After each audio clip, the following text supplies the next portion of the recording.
So what motivates a toxic manager? I don't think it is what you think it is. I suspect it would surprise you.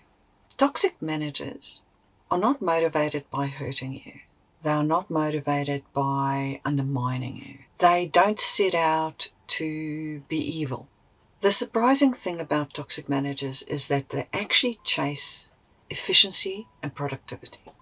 It is quicker for a toxic manager to tell you what to do than it is to coach you to help you figure out the right steps to take. In fact, a lot of managers think that they must know the answer, and that if they don't know the answer, then they are not a good manager.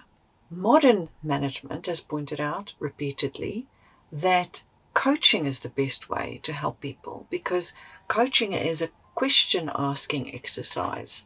It's not a telling you how to do it exercise, because coaching takes longer than telling someone what to do. Let's go with a people management question. So one manager goes to another manager and says, I have this employee who never comes to work on time. I'm not quite sure what to do. I've spoken to them. I've told them to be on time. I've told them the impact that it has on the business. I've done all of these things and they're still not coming to work on time. A manager could go ahead and say, so what do you think the answer should be? What is it you think is the next best step here? And then they could have a conversation with this junior manager to figure out exactly what it is that they know on how to deal with this situation and what is it that they don't know.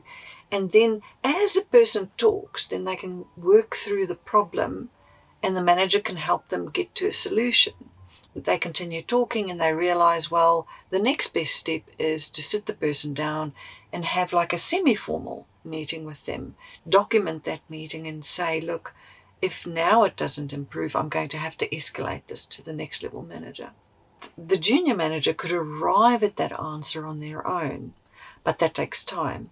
The benefit of that is that junior manager will know exactly what to do with the next employee and the next one and the next one. Instead, what most managers do, unfortunately, is they tell people what to do because everybody's short on time. They will, for the sake of productivity and efficiency, tell the junior manager, your next step is to sit them down and have an informal meeting, which you then document and let them know that if they don't improve, the next time we're going to do X, Y, and Z. By doing that, the manager doesn't really learn anything. The senior manager just becomes this go-to person that the junior manager keeps having to go back to in order to get their next solution to the problem. Whilst in the moment it feels productive and efficient, over the long run it is not productive or efficient because that junior manager just never learns how to do the task. That's the basic premise of most toxic managers, is they are trying to get stuff done really quickly, really efficiently, because that is what they are rewarded on. They are rewarded on how efficient and productive their workforce is. And they think it's a waste of time to sit there and talk somebody through a problem or coach them or have a one-on-one or hear their opinion.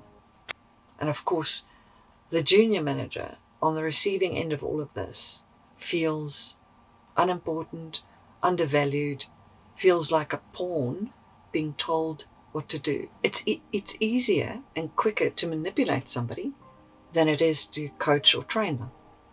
There's no real animosity behind all of this. It doesn't make it okay. Toxic managers use this kind of stuff because it works. When they intimidate somebody, when they tell them what to do, when they manipulate them, the person does what they want them to do. Most people do.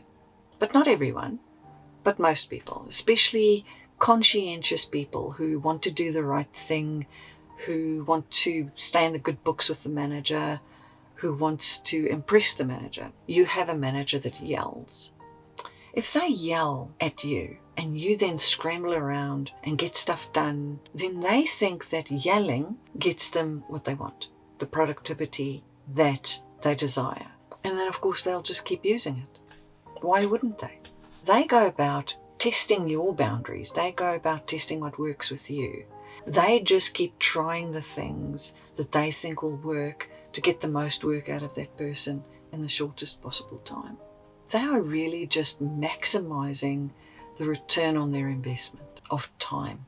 Guess what I'm asking you to do is, when something happens to you, instead of having that emotional response that comes up, which is inevitable, I understand, but once you've gotten over that emotional response, ask yourself, why is it that they did that? What do you think their motive is? Could it have been just to get the job done? And if so, does that help you understand that it is not personal to you, that it is a way that they operate? Doesn't make it right, but it brings some distance from the situation, some emotional separation for you, so that you can more effectively deal with this type of behavior from them.